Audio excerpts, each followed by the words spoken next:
Hello everybody, my name is Raphael Walter, and in this short demonstration I'm going to be showing to you how to perform a replication flow from an S4 system into a S3 bucket.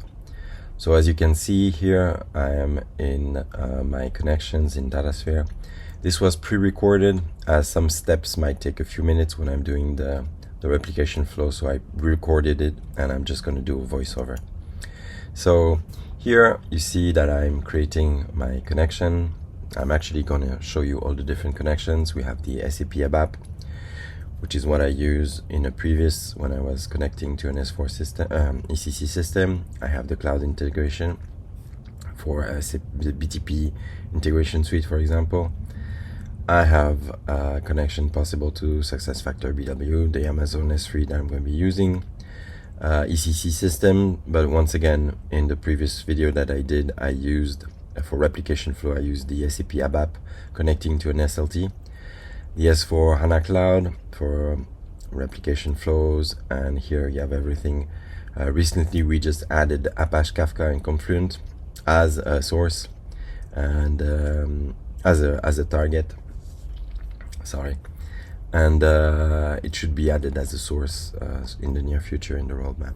So if I look at the S4 source that I'm going to be using, this is an ABAP connection. I have my application server, username and password, and then this is it. I'm just going to show you now the S3 bucket.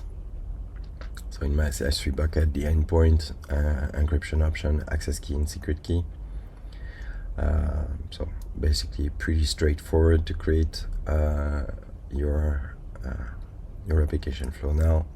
So I'm going to go create a new replication flow, select the source connection. I select then my source container where I have my CDS, and I'm going to select one CDS, probably the same one that I used in the previous replication flow, which is iProduct, that I kind of like because it's easy to understand.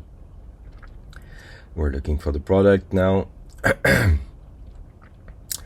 And now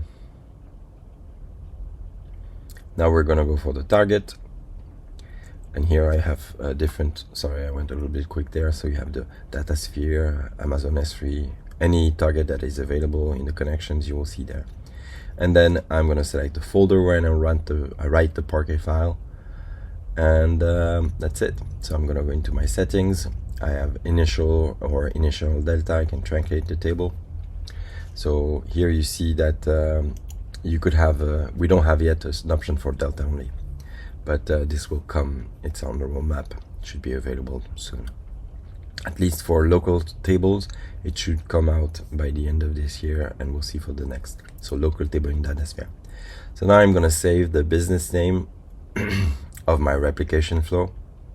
Sorry, I took some time to decide myself on the name of the replication flow.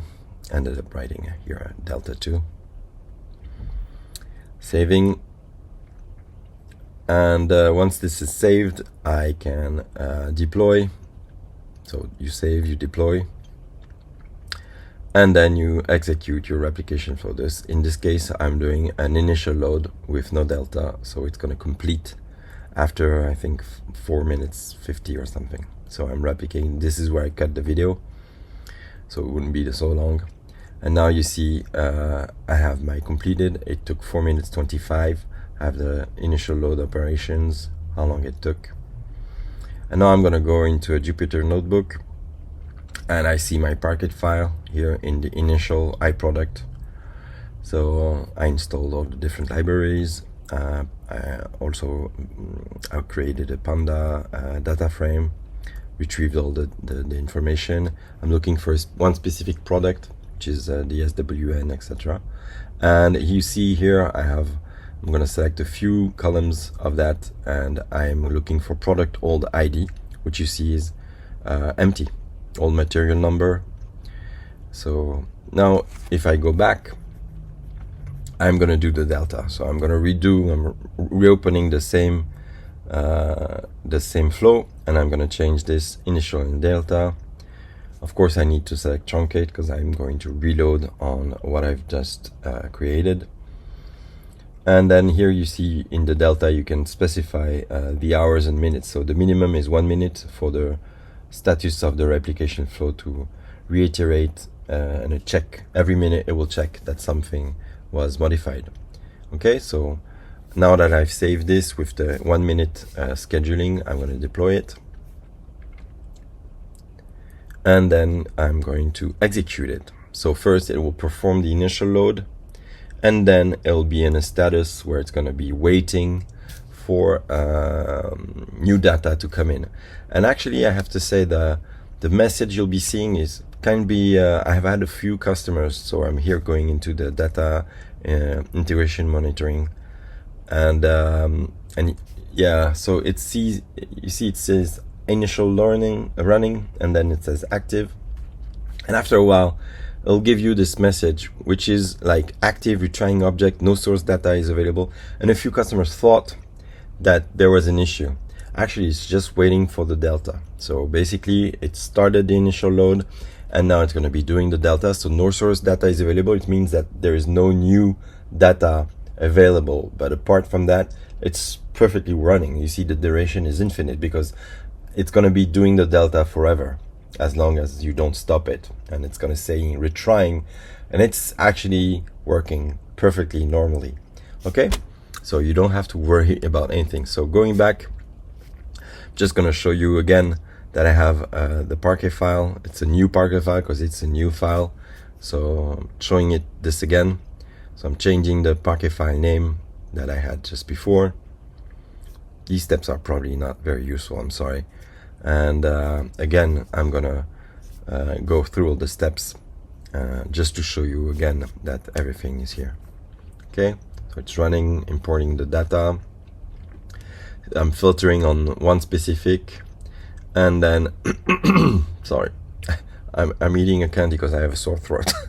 And then I'm doing selecting a few columns that I want to see, and you see here the product all ID has nothing. Okay.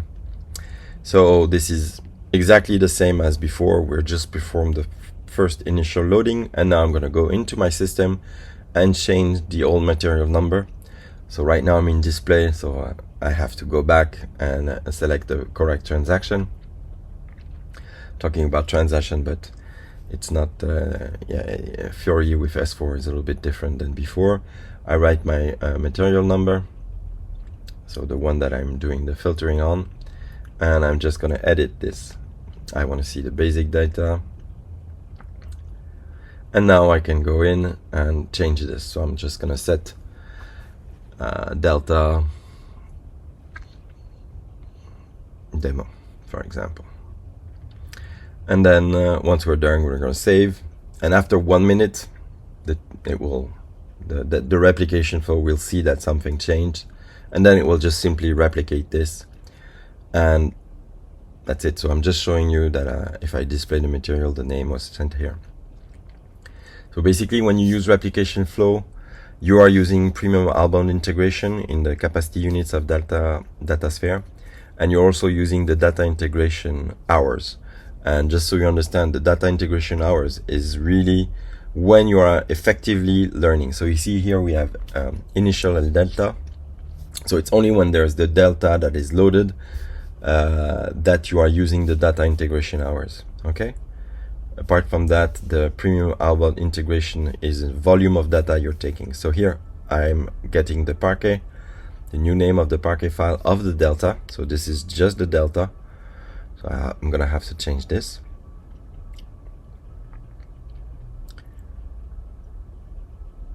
Yes. Okay.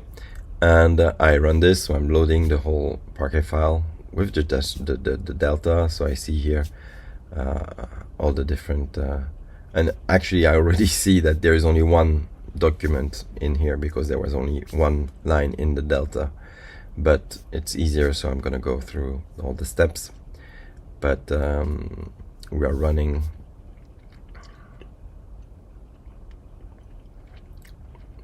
again the filter, which is a little bit not interesting. And we see here that the date of the change, which is the 3rd of September. Sorry for the time it took to create this video. I had some things to do, but here you see the Delta demo is available. Okay, it was updated into my S3 bucket.